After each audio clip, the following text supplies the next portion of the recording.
Let me show you how to erase the codes and clear the limits on your LiftMaster or Chamberlain garage door opener. You can see right now as I push the button I can open and close the garage door.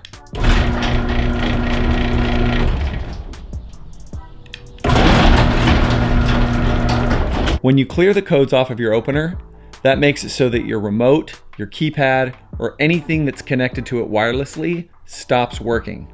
It's basically just to reset everything so that you get new codes in the event that you lose a remote, or maybe your remote gets stolen, or you just don't want somebody who had access to your garage to have access to it anymore. What you'll need to do is locate the Learn button on the back of the operator's motor. On mine, it's a yellow circular button, but in some older models of LiftMaster and Chamberlain, they used a square orange, red, or purple button. Once you find that button, all you're gonna do is push and hold, and you see how that indicator light comes on. You're just gonna push and hold until that indicator light turns off. Then you're gonna let go, and now you'll see that my remote won't work.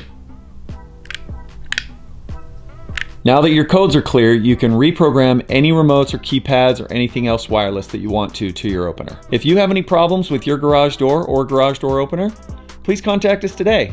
We can help.